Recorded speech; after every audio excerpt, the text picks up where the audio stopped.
Hey, y'all, what's going on? Just in case you forgot, we're at Global Hack Week October, and now you can see my face. So, what's going on? It's Rosendo here from MLH, as you already know. Yeah, I like to see it. The chat's already getting active. Let me know where you're joining us from in the chat. And from there, we can go ahead and get started. Love to see it. Wonderful Wednesday morning over where I'm at in New York City. Love doing these Global Hack Week October workshops. Always a pleasure to see everyone joining us from around the world. So shout out to y'all for being here. Hello from India, from Enthusiastic Alien. Love to see it. All right. Well, yeah, my name is Rosendo Pili, as I mentioned before. Today we've got a great treat for y'all. We're going to be learning how to build on the Solana blockchain, and we're going to have one of the Solana DevRel people come in. His name is Joe. Great treat. He has a large expertise on the matter. So definitely get ready to learn, get ready to build, and get ready to kind of interact with a technology you may not have used before in the past. So yeah, another thing you may want to do is, like, on a scale of 1 to 10, let us know in the chat how familiar you are with Solana and if you've ever worked on the blockchain before. All right. Well, with that being said, I'll go ahead and bring Joe onto the stream without any further ado. Y'all be kind and give them a warm welcome, y'all. How's it going, Joe? What's up, guys? What's going on? Just real quick, Rosendo, I don't think I could see any of the chat messages that you're seeing, by the way. All I see is your test one.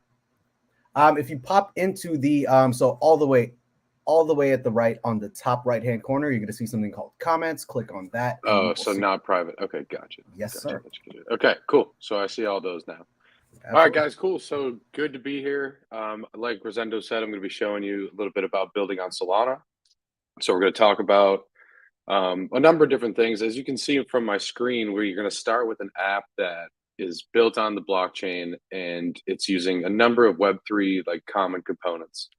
So, we'll start with this, we'll interact with it a little bit, and then we'll go into the code. We'll talk about some of the features and how some of this stuff works, and I'll share all that stuff with you, including the source. So you can totally check that out anytime. Feel free to drop any questions in the comments as we go. Really doesn't matter what time. Like, I'll do some Q&A, at certain points throughout the workshop, but if you hit any snags or anything, just go ahead and drop it in there. So we will actually be doing not necessarily a code along per se, but we'll be looking at the code together, and I'll set you guys up with an IDE. So first things first, I want to just give you guys an overview of what we're going to be looking at for the app. So I'm going to drop this link here if I can figure out how to do it.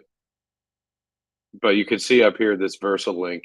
Can I drop this in the comments? Yeah. Hey, Joe, you could drop the link into the private chat, and then I'll drop it in the comments for you. Sweet. All right. So yeah, here's going to be the app.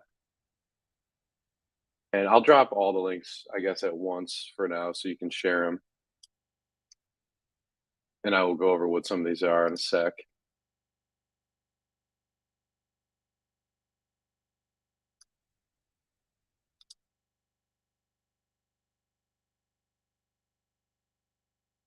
All right. So the first link that I just shared is going to be the link to this application.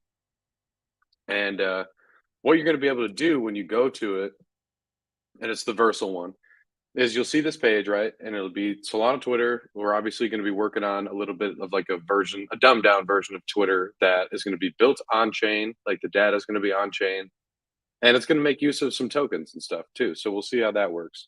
So the first thing you do, obviously, it tells you to connect your wallet. So I have Phantom. You guys could have like whatever wallet you want. If you don't have one set up, feel free to do so. You could do Phantom, Soulflare, whatever you want. You really just need to download one of them and get the Chrome extension. It should be pretty quick. And if you've never done that before, you should be able to just set up a new wallet, and just, like, since we're working with DevNet, you can do an airdrop. So what I want to do, I'm just going to make sure I'm on DevNet. If you're using Phantom, you just go over here, you go to your developer settings, and you change your network to DevNet. So, and then you'll get this like banner, at least on Phantom, that reminds you you're here. So as long as you're on DevNet, our app is on DevNet, so that'll be compatible. And then you just go ahead and select your wallet. And so like it detects my Phantom, but if you have a different wallet, you can select whatever one. And once I'm connected, you can see that I've got my Soul balance up top. I'm able to do an airdrop, which I'll just do real quick to show you. And that'll drop you 1 Soul. And then I can set up my Twitter account. So I'm going to go ahead and do that. I'm going to be Joe C. And when you go to create this for the first time, your wallet is going to ask you to approve this transaction. And that's because we're actually creating our user account. So we're going to write our username and our like display name to the blockchain. So we have to approve it because as you can see from here, we have to pay a tiny little fee. And this fee is for paying our transaction fee and also paying the account creation fee. Both very inexpensive on Solana. This is what you would have gas fees on Ethereum, same kind of thing. So very, very cheap. You can see it's 0.005 something Sol. So pretty inexpensive. You hit approve as long as I didn't wait too long. And once you do that, it should allow you to access the app. Yeah, I might have waited too long. You do have to do it like not, yeah, there we go. Okay. So once you're in, you can see that we've got this like little box at the top and you can write some tweets. So feel free to do that, guys. Like any of you can do this. You can go to this site and you can connect and you can write some tweets. So if you want to do that, please do. I encourage you to interact with the app. Even while we're going through the workshop, you can continue interacting. And I'll show you what they look like. So if I just publish one, again, I'm going to have to approve this because we're also creating some new data and we're sending a new transaction. So again, we have a tiny amount of Sol that goes into that.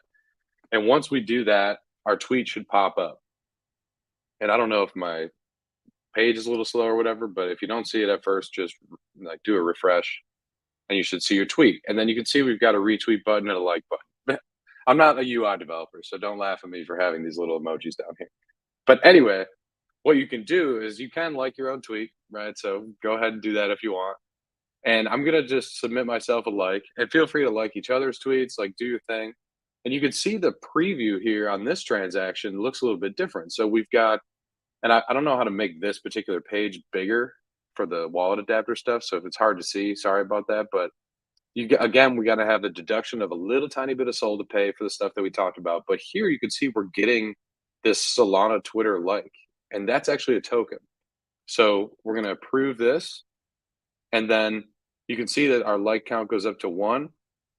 And this usually takes like, I don't know, it takes a few seconds for the wallet adapter, like for your Phantom wallet to kind of like recognize that you have a new token.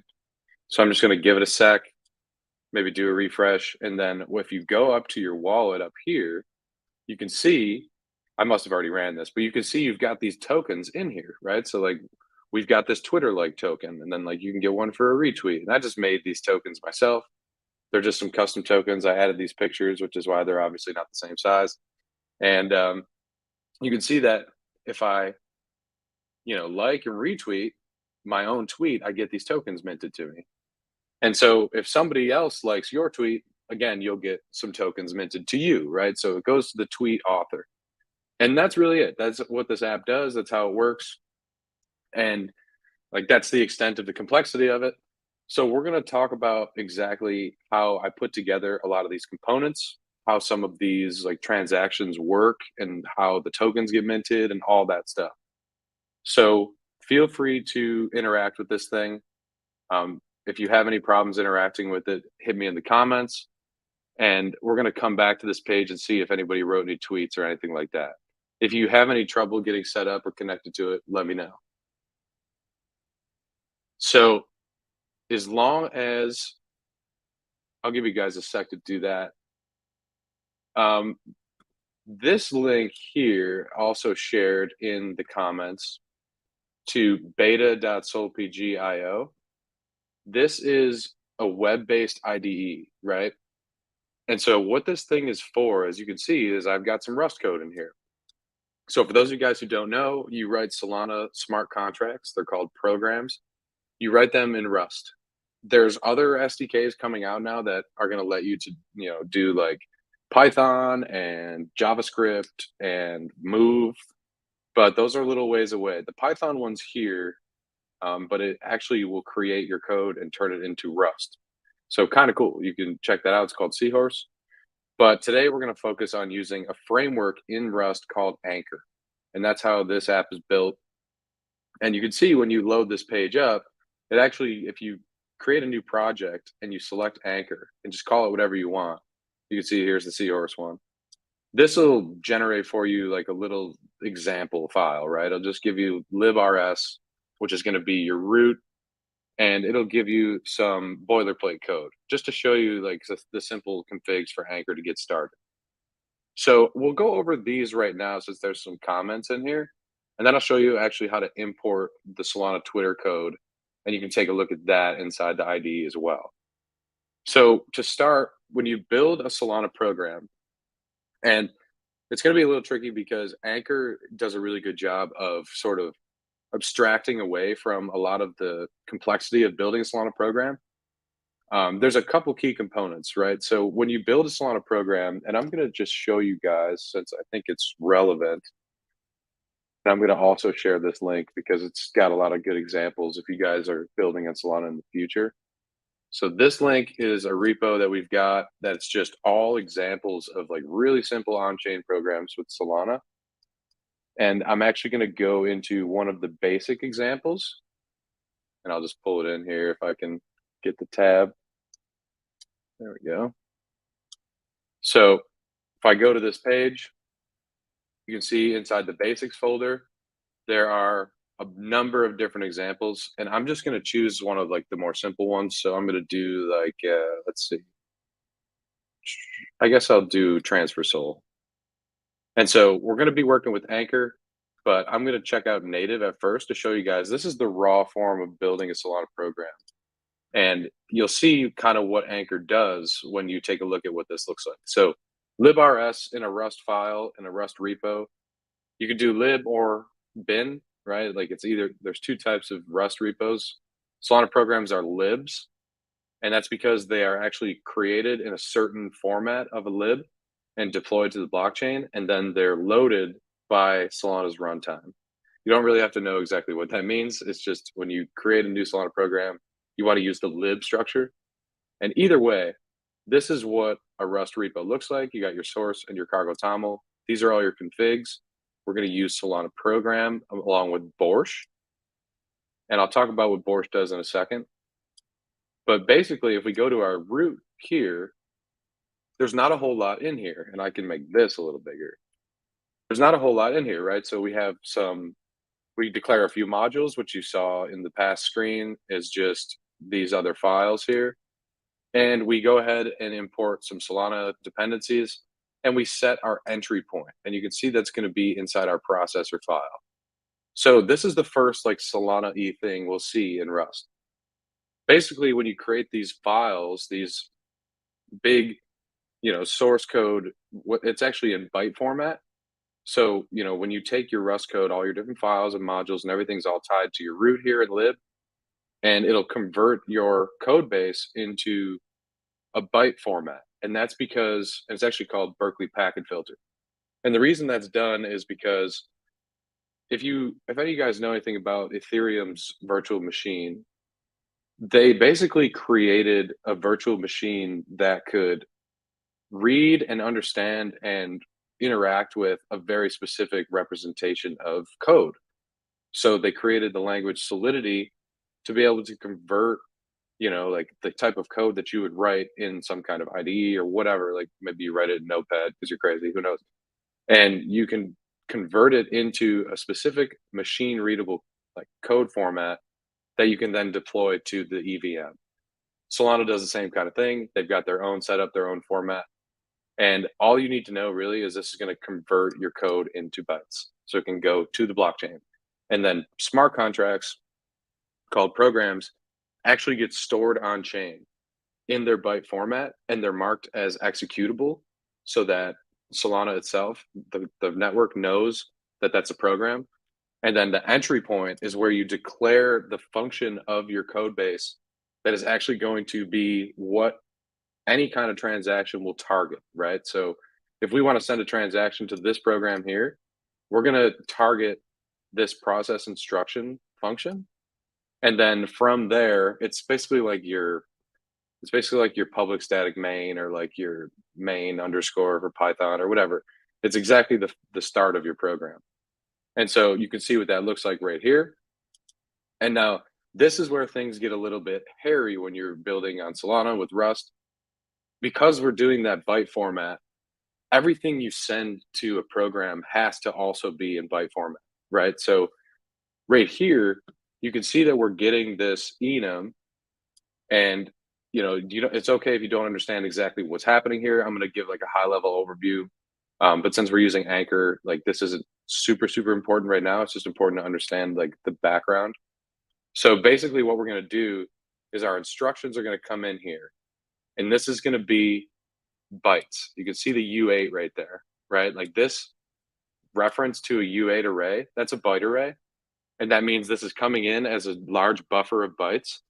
And then we're going to turn it into this enum using try from slice.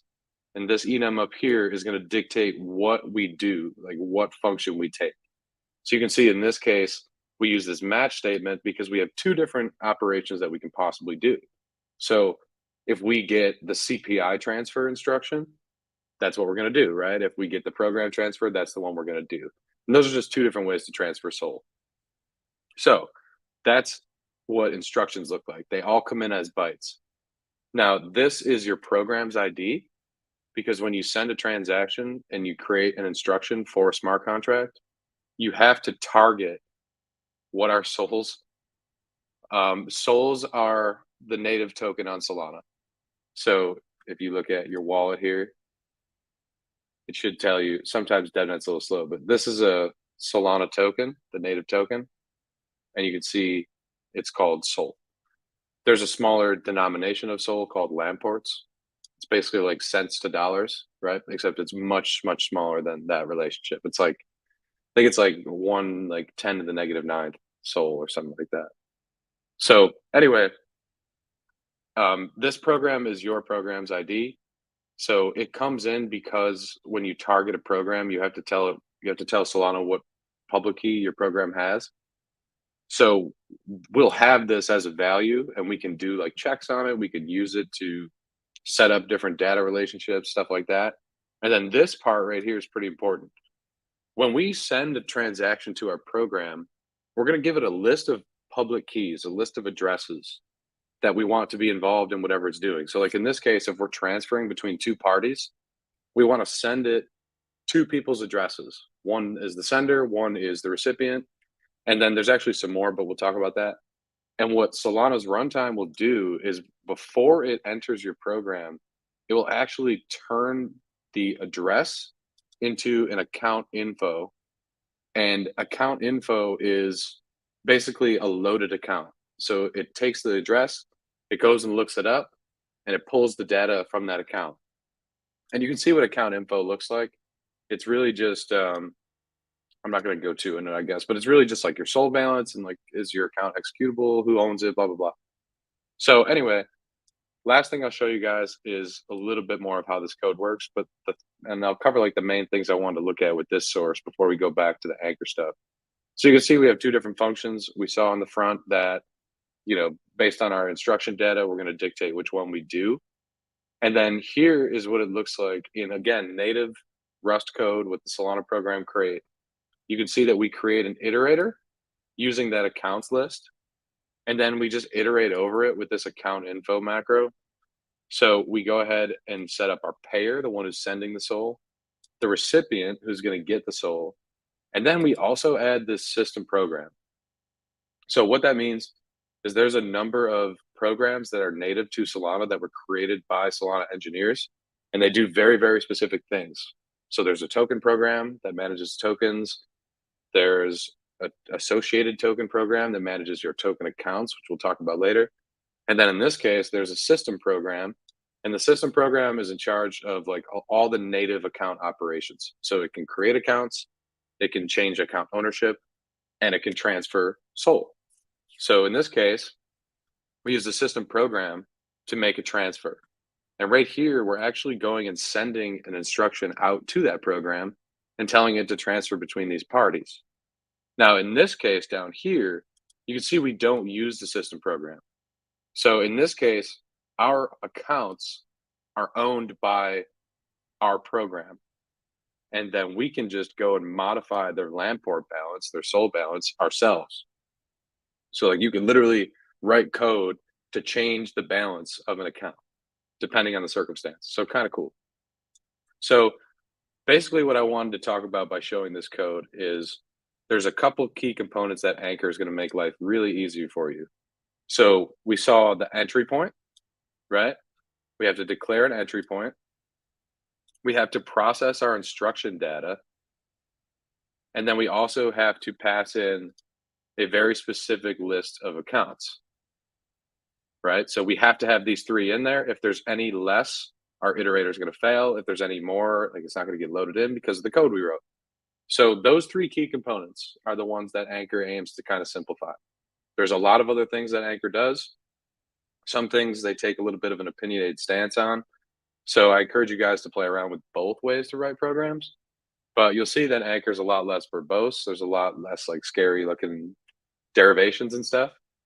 But the last thing I'll talk about is when you look at the actual process of converting it from bytes into this enum, that's all handled on the Rust side by this annotation.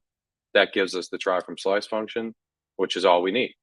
But when it comes to writing the client code, that actually is where things can get really messy. So if you look here, this is how we actually would build that instruction.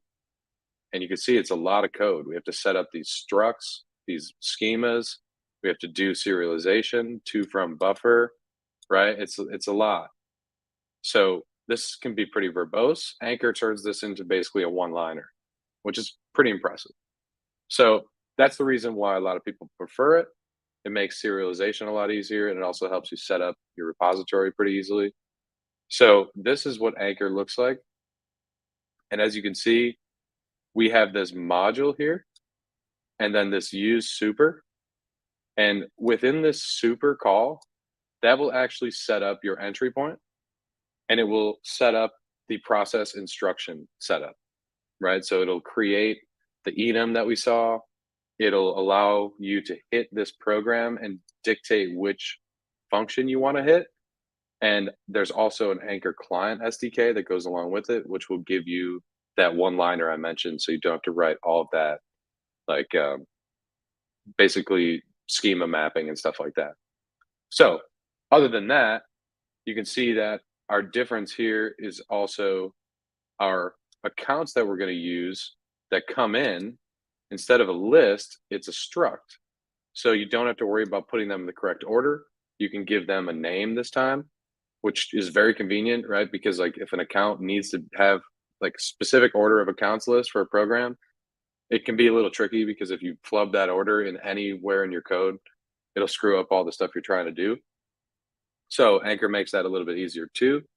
And you can see we also have like these weird annotations above each field. And these are actually macros that will do certain things when this program is invoked. So in this case, this one is a check to make sure that the signer of this transaction, A, has signed the account or has signed the transaction, and that their account is mutable. So in the case of the transfer SOL, you want to make sure that the person sending the SOL has an account that's mutable so that you can deduct from their SOL balance. And the way that you mark an account as mutable is you create the instruction that requests your account to be mutable, and then you as the account owner sign it with your private key. So like if you're sending SOL from like yourself to someone else, like one of your friends, you're going to have to sign for it, right? Like your friend couldn't just grab SOL from your wallet by using your public key, right? That's not like how it works. You have to sign and authorize on it, and you have to tell Solana's runtime, like, hey, I'm authorizing this. I am allowing my account to be mutable. And oftentimes you can see exactly how much they're going to take. So that's exactly what you want to be doing. And then you just go ahead and mark it, sign it, and it's done. Now, the only exception to that rule is if somebody's trying to airdrop you or credit you. You don't have to mark your account as mutable to receive SOL, right? Like somebody wants to give you money, like why stop? So that's what this one does. And this annotation is actually creating a new account. So that takes quite a bit of code out of the equation here. We just add this init keyword. We tell Anchor who's going to be paying for the new account. In this case, it's going to be the signer, and how much space this account's going to take up on the blockchain. So you can see that these macros really take away quite a bit of code.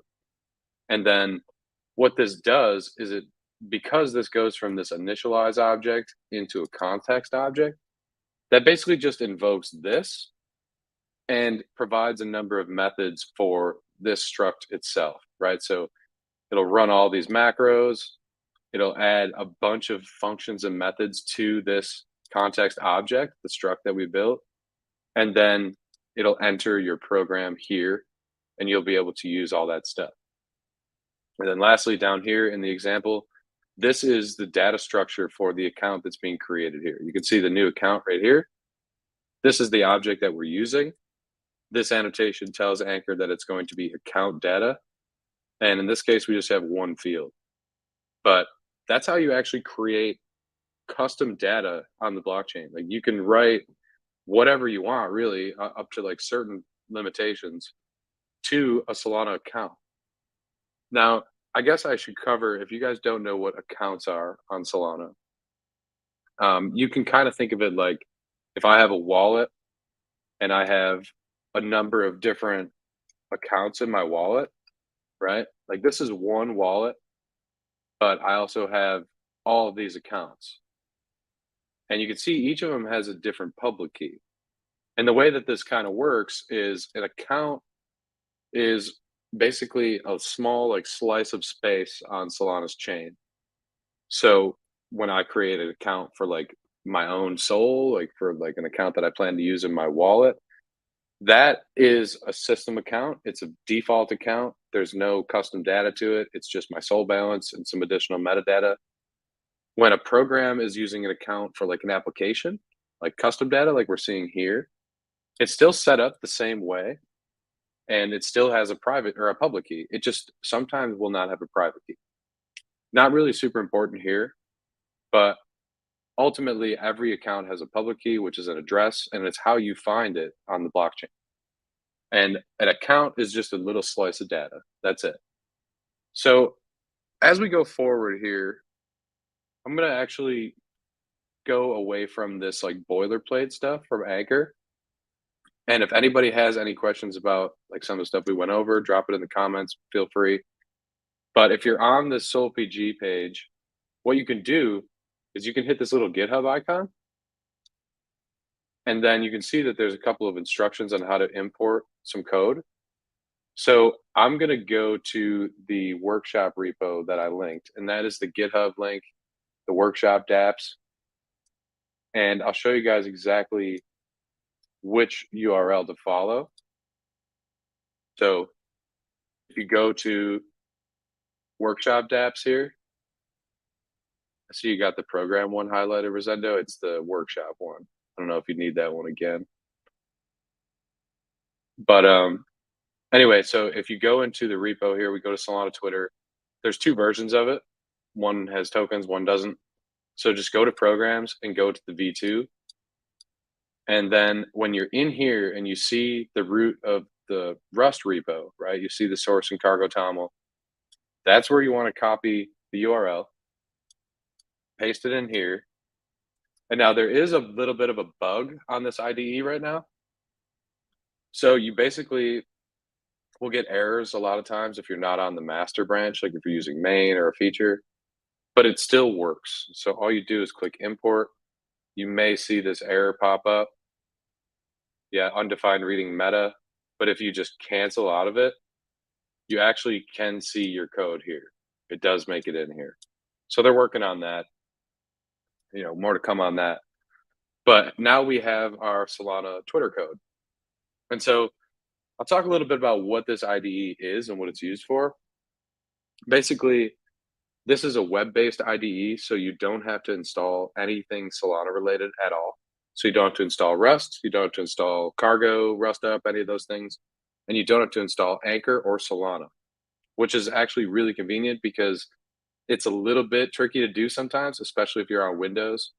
Linux, it's not too bad, but getting all that stuff set up can be sometimes kind of a pain. And if you've ever built with Rust, if you've ever written anything with Rust, it sometimes can be pretty slow, right? At least the first time you build something can be pretty slow. And if you have to like clear your target folder and build it again, it can take a while. So this actually helps out with speed. It helps out with being able to build, and you can actually deploy your program right from here. So if you're on here, the first thing you want to do is go to the bottom and connect a wallet. So I've already got one set up, but when you click that button for the first time, you can connect a new wallet, you can connect an existing wallet or like generate one, right? So whatever you want to do, if you're just doing this to try it, you can just generate one. And then if you go up here and you click this wallet and then these dots, you can actually airdrop. And you can see right there, there's like a link to go see it on the Explorer, which is kind of cool. If you wanted to take a look, you can go ahead and click and see that your transfer was from the faucet to you. So kind of cool. And then let's go through some of this code here. Now, before I dive into the source, I want to check and see if any of y'all tweeted. If you aren't able to access it, let me know. And if you have any questions about anything I covered, let me know. I know it's kind of a lot, but if there's any questions or if you want me to walk it back to a particular topic or anything, drop it in the comments. Just say so. I'll give you guys a sec.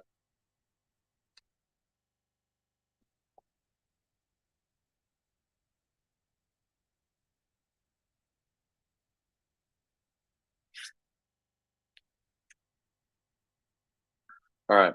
If I do see anything pop up, I'll definitely go back to it. But what we're going to do here is we're going to cover what this source looks like. And this is all of the smart contract code that came from our GitHub repo. So the way these things are built, when you build an on-chain program and you render data for an application from the chain, you got to think about it how you would a database in Web 2 with a couple like minor tweaks, right? So first of all, if we want to take a look at this Twitter application, if you start thinking about what the database might look like if we use like Postgres or whatever, we would obviously have one table for our user information, right? So we would have our users like username and their handle, and then we would have a user ID, and that would probably be in the users table, right? Um, or profile, let's call it. So we have a profile table with some profile info and a profile ID. And then we would have a tweets table, and that would have the body of the tweet, maybe like the data was created, whatever. And there would be a tweet ID, but also a profile ID to link to the profile that that tweet came from. And that's actually called a one-to-many relationship. If you guys don't know, we have one profile, but many tweets that can be created from one profile. So you set it up in two tables, and then you just provide the ID of the profile in the tweet table. And that way, when you load the data up, you can just reference the table that it's pointing to. And you don't have to actually store all the information about somebody's profile in two separate tables. So kind of makes sense. That's called relational data mapping. You can do that on Solana on the blockchain. And again, same process goes for likes or retweets. Like if you wanted to if you wanted to store a like in a database, you would just have the like ID. There's really no like metadata involved. So all besides that, all you need is the tweet ID that it is corresponding to. So if you look at our application structure with our on-chain program, if you look at the state folder, you can see that that's exactly what we're doing, right? Like we just have this profile file here. And if you think of this struct as like a database ORM, object relational mapping object, basically what this means is consider this struct at the top of each file like a database table, like a schema to create a database table, right? So in the case of our profile, you can see that we've got all of these fields. And then since it's a Solana account, instead of having a profile ID that we store in our Postgres DB, we're gonna just have a public key, right? We're just gonna have an address for that account, just like you have up here on your wallet, right? Like this account for a profile is gonna have an address just like this. And so we'll be able to look it up and get that information from the chain. So, if we go through each of these, you can see it's exactly as I said, right? So instead of ID, we have public key. So in this case, we have the public key of who owns this profile. In this case, like if I was to create one, it would be me. It'd be my key from up here. And then as we go into a tweet, we have both in here, which isn't totally necessary, but the profile one is the key, right? This tells us which profile account that this tweet came from. And then as we go to like and retweet, you can see it's the same idea, right? Came from a certain tweet. And I've included these keys just so I could render it a little easier, but you definitely don't have to. You can just omit these and look them up from the profile. Totally up to you. But again, this is the key right here. We have a tweet number, we have a like, and this is exactly, or actually, sorry, this one is the wrong one. We have a tweet public key that this retweet corresponds to. So that's really how this like structure is created. And as far as these instructions, it's pretty straightforward. You can see they correspond to each of these objects, just creating them. We're not doing anything really fancy. We're just creating each of these. So when I first logged in, I created a profile. And then when I wrote a tweet, obviously created a tweet. And then when I liked it, I created a like. And we did that using each of these like object mapping things that you're seeing here. And these are just going to create accounts on Solana. So if we take a look real quick before I get into some of the nitty gritty of how that works, let's look at creating a profile. This is what that code looks like in Anchor. So here is a giant struct, right? And basically, it's a little bit tricky because there's a lot of stuff going on in here, okay? But what you want to do is take a look at, let's see, I'll give you guys an easier one because there's a lot of those in there. Let's look at the tweet. So you can see that this is the same as the first annotation we saw when we first looked at the Anchor example that's created for you in this IDE. So this annotation is going to create a tweet account. And then this one is going to make sure that our profile is mutable. So we can change the profile's data. And that is so that when we write a tweet, we can go ahead and increment the number of tweets this profile has. So a couple of things to unpack here. First of all, I'll finish off by saying once you've used these annotations to create the new account, all it does is create the account and map out the size it needs to be and do some checks on it, whatever. But it doesn't actually set the custom data until you do it up here. So you can see we create a new tweet object. We pass in all of these different fields, and then we run set inner on that account. And that's going to set the data of our tweet account to this object we've created. And since they are the same object, you can see they're highlighted there. We're allowed to do that. And then finally, you see, since we just wrote a new tweet, we actually increment the profile's tweet count. So that's a simple method to write to this account, right? It's just to create a new object, set inner. And as long as the objects are the same, you're good. Now, couple of key things here that are going on. So first of all, why are we bothering with this tweet count thing? Well, because when you have a database, again, going back to the structure of having like a profile table and then like a tweet table that references the profile table with a key, basically, when you use like Postgres or MySQL or like whatever kind of database you're using, if you're creating new tweets, you'll have what's called an auto increment. And that means that the ID of your tweet will automatically increment from the previous one. So no matter whose account it came from, there's a tweet ID. And if I create one, maybe it's the first one, that's going to be ID 1. And then once I create another tweet, if you have auto increment set up, which is a very easy thing to do, you just switch it on for whatever database table you're using, it'll automatically assign it the ID of 2, 3, 4, right? So on and so forth. There is no way to do that with blockchain right now. Maybe in the future, somebody will build some tooling where you'll be able to do something very similar. But right now, we have to do that manually. So in the case of our Twitter setup, we have to actually keep account of how many tweets are here. And this is just one way to do it. You could do it a couple different ways. But in this case, we're keeping a count of how many tweets we have. And that's why when we go and create a tweet, we increment this count so that the next one will have a new ID, right? And so that's really all that that's doing. And you can see that being done on the tweet as well with likes and retweets. So this was my way of doing it. I've seen this done a number of different times. There's other ways you could do it. You can get pretty creative with it. But ultimately, the goal is to have a fresh ID that's not going to, collide with a previous ID. So those are really the basic concepts, like the fundamental concepts of how this thing's structured and how it works. So you can see that we're just creating these accounts. It's not really like, generally speaking, with conceptually, it's pretty straightforward. We're just running a bunch of creates, and then they're being loaded in our page. Now, where things get a little bit hairy is what's called seeds. So before I dive into what the seeds are, feel free to ask any questions about what you've seen, anything about like data modeling, accounts, like whatever the case may be. Go ahead and put it in the comments, and then we'll dive into sort of the intricacies of using seeds on Solana. And I'll try not to overwhelm you guys. So anyway, feel free to throw it in there. I'll go into it now. Basically, the best way to explain this is you know, we talked about how some of this data is being mapped and we have to do auto increment and everything has a public key so we can find it.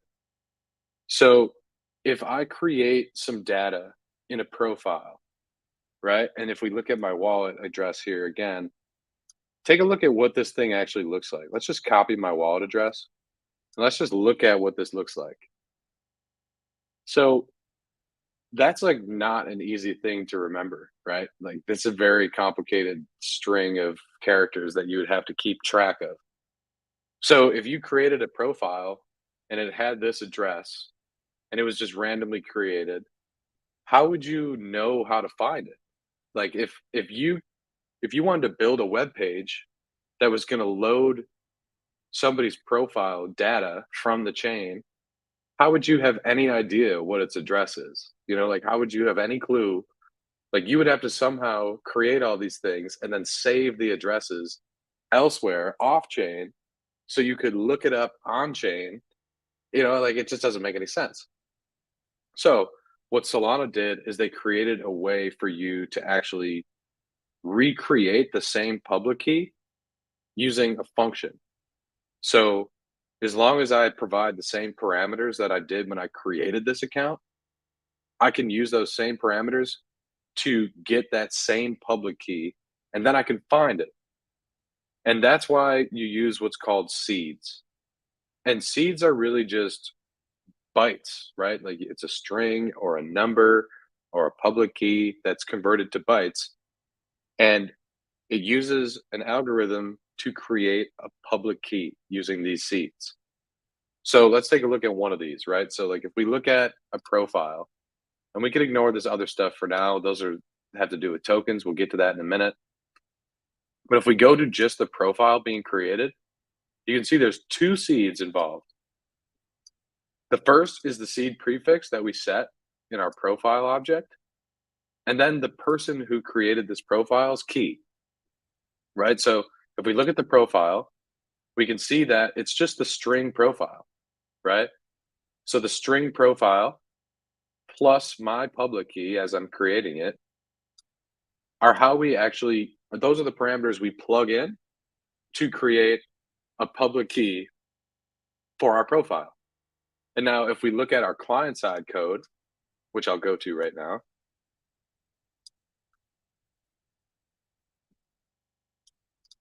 I'll just go to like my test.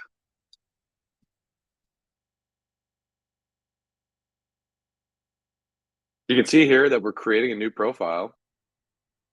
We're going to use this transaction here. Pretty sure GitHub lets me open it. Yeah.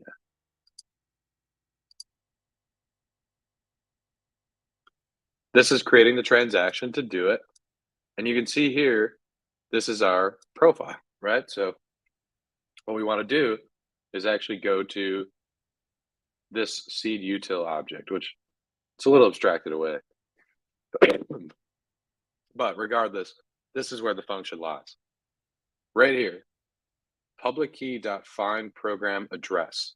This is the exact same function that the on-chain program is going to use when we do this, right? Same exact function. But as you can see, we could do it on the client side. And so we pass in some seeds, and if they're the same as the one that was used to create the account, then we can get that same public key back. And you can do that anywhere, right? So you could do it in your web app. Your friend can make his own web app using your blockchain data and do the same thing. And that's the whole point of blockchain, right, guys? Like it's all public data that anybody can access. Not anybody can change it, but anybody can access and read it. So if you create this like data mapping for these different Twitter accounts, you can actually, and like let's say you've somehow created a bunch of them and there's a bunch of tweets being written. Anybody can render those tweets however they want because it's all public data. It's in a public ledger, it's a public database. And so the point is anybody from anywhere can derive that same address, but it depends on how your seeds are set up. So if your seeds are all strings, anybody can do it. In our case, our seed contains our authority's key, the person who created this. So my wallet address, right? So that's the one thing that I need to get that person's profile. But it makes sense, right? As soon as I connect my wallet, that's how this thing's able to know that this is my profile because it just does that seed derivation using my address and goes and fetches the account data, right? And then from this profile, we can get all the tweets that are associated with it. And then we can get the likes and retweets for that tweet. Simple, like relational data modeling after this part. So that's all seeds are. It could be a little tricky to understand because they call them program derived addresses, but that's all it is, right? And there's a lot of like caveats about who owns what and who can change the data. I'm not really going to go into all that because I don't want to confuse you guys. But the cusp of it is that you can determine it very deterministically and repeatably. So that's really how this stuff kind of works. And again, the source has been made available to you guys. The links are all like in the chat. Rosendo shared them earlier. And I also shared this page for you guys. And I'm going to go over a couple more things, don't worry. But this is a resources page that I also shared in the chat. It's a Notion page that we've made public. And it looks like this. And this is just so you can see the workshop dApps link right there. But this is like a ton of stuff that you can use to learn more about building on Solana. So here's the Solana Playground IDE. Here's different wallets you can use to set up. Here's how to set up your local toolkits. All of this stuff, right? Here's tutorials on how to build stuff. We've got YouTube tutorials where you can hear more of my lovely voice. And then all these other additional links, some walkthroughs, some how-tos.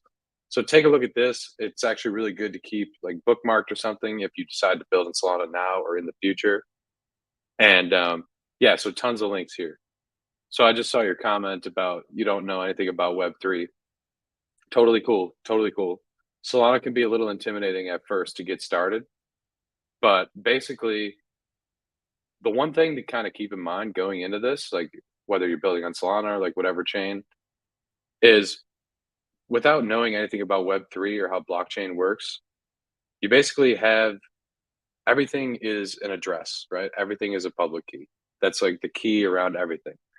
So, like, whenever you see a Web3 application, you're always going to see this connect your wallet, or you're going to see this asking for connection.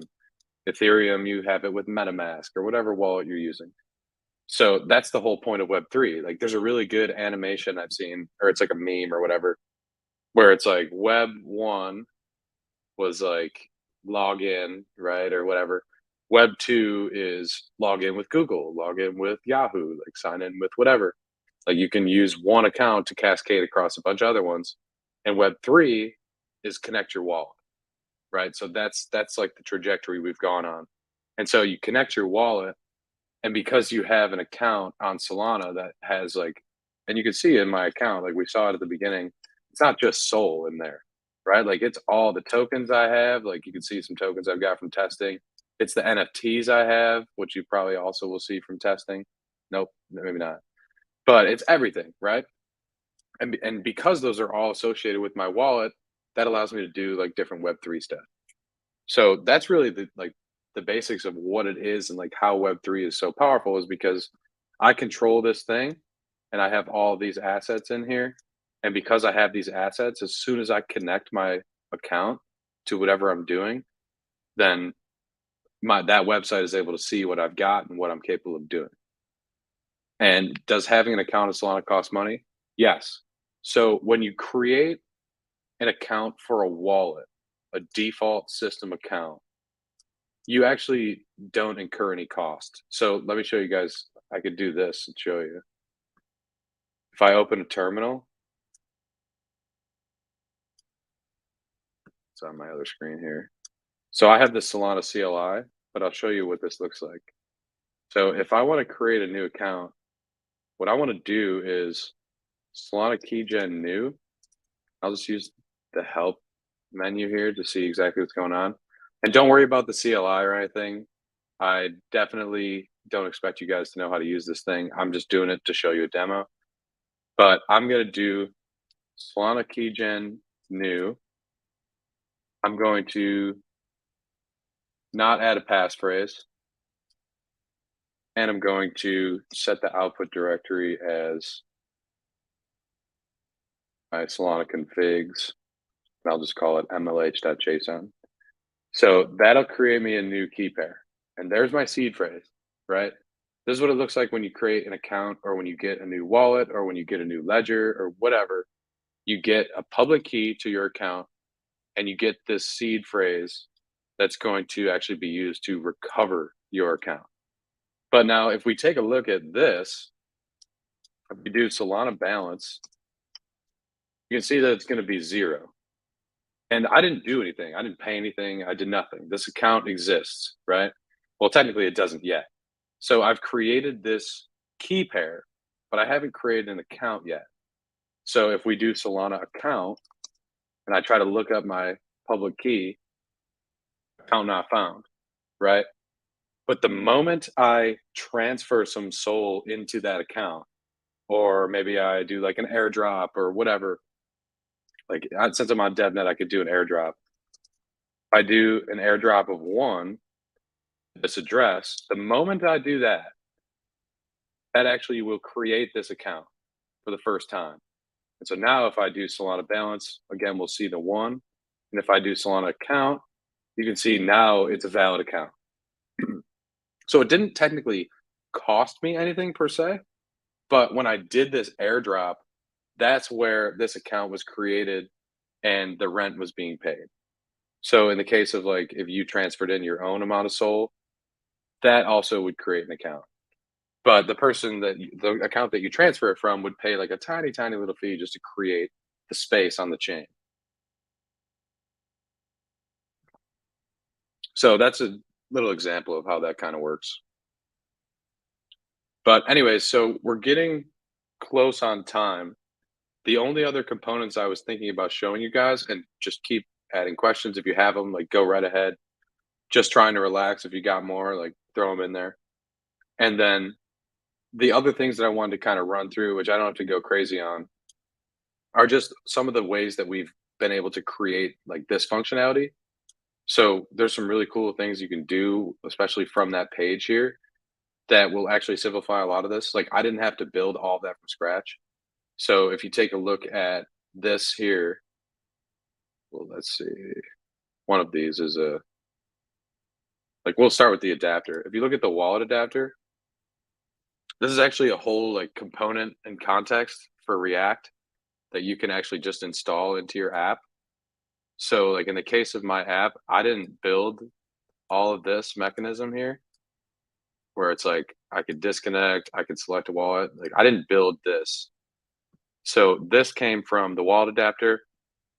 And all you really have to do is in my case, I have like these little context objects. So we got like this context here, wall context provider, like use auto connect, all this stuff. I just copied from this repo. and you can find all of that in here.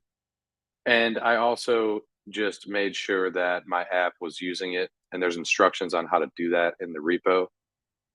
But long story short, you just basically want to make sure your application, all the components of your application live within the wallet context. So that's the wallet adapter. And then I told you guys I would show you the one liner for anchor serialization. That looks like this. So if we go into this folder here, you can see something like create profile. This is actually what that looks like right here. So this will create the instructions. This will serialize all that data, turn it into bytes. And we also are providing the accounts that we're supposed to, all in this like one liner. Technically it could be a one liner, but I made it multi-line, but you can see it like much, much simpler. It eliminated like 100 lines of code. So pretty convenient, pretty cool. But this is exactly what Anchor is like known for, is it lets you create this program object, and then you can just directly interact with it from JavaScript. So you don't have to write all this like crazy stuff. So kind of cool. Does anybody have any questions at all? I know we're probably ready to wrap up pretty soon. What do you guys think? Anybody have any more just general Solana questions? If there's anything that's not clear to you guys, like go ahead and ask whatever you want to ask. You can ask about accounts, wallets, Sol. You can ask about Rust. You can ask about any of the links in the Notion page. Go right ahead. But I noticed I don't see any tweets on here. So what's up? Nobody was able to write a tweet? Did anybody try?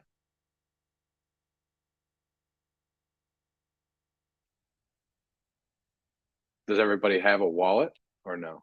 Is that why nobody had a wallet set up? Hey Joe, I tried to write a tweet for you there. I set up my wallet. I don't know, it just kept like freezing when I tried to set up the actual username. So I'm not sure if I was doing something wrong there. Well, it wouldn't freeze. It would just kind of like be unresponsive. So I opened up Inspector and it didn't look like the actual button was sending feedback. The publish button? Not the publish button. So if you go back, like basically like once I connect my wallet, it's asking me for a name and then also like a handle. Mm-hmm. And for some reason, when I try to set up that part, it just doesn't allow me to move forward from there. I'm able to like hit the airdrop button and that'll give me feedback, but the button from the like initial setup like portion of it just doesn't work for some reason. At least that's what I experienced. That's weird. It worked earlier. Yeah, for sure. Like when I did it at the beginning. I tried going in through so the create account button. It might be something with my wallet, maybe. I'm not sure.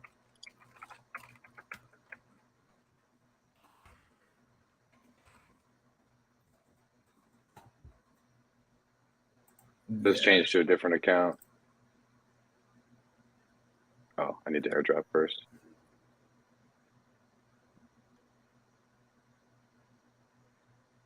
I see. Yeah. For some reason, that's not. Do I need to change to like the test net before I do that? Oh yeah, your wallet needs to be on DevNet. Yeah, you should be seeing this banner if you're using Phantom or whatever wallet you have. You should be able to go change your network to DevNet. Okay, so I'm on the DevNet. I'm on DevNet. Well, it's automatically connected to DevNet. I've done an airdrop. Yep, it's kind of giving me the same issue. I'll try to tinker with it a little bit later. Yeah, I can take a look too. That's weird. Like I mean, this is the Versa link, so I'm hitting it the same way you are, and I was able to just do it with 2 different accounts.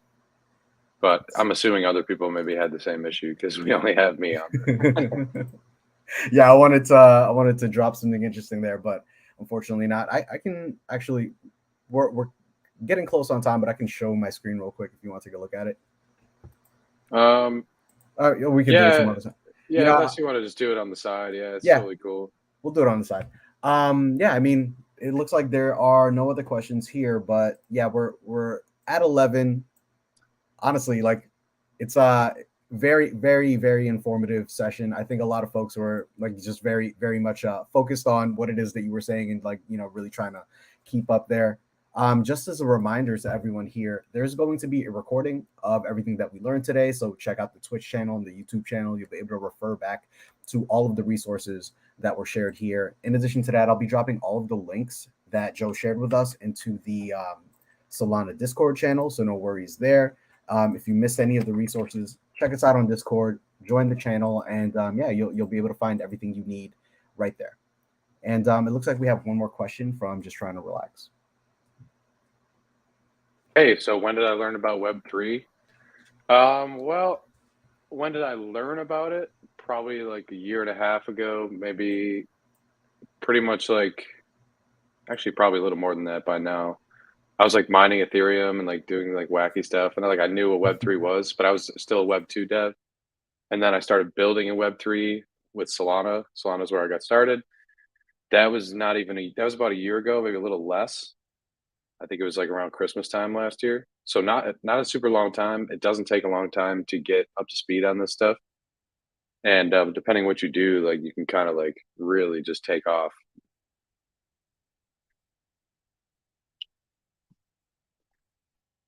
Awesome. Well, once again, really appreciate your time here, Joe. If that is all, y'all, we'll go ahead and get everything wrapped up. Yep, you're welcome, Arunima. And yeah, thanks for being here, y'all. Joe, thanks for being here. And we will catch y'all a little bit later in about an hour for our daily live stream. So see y'all then. All right. Cool. Thank you, guys.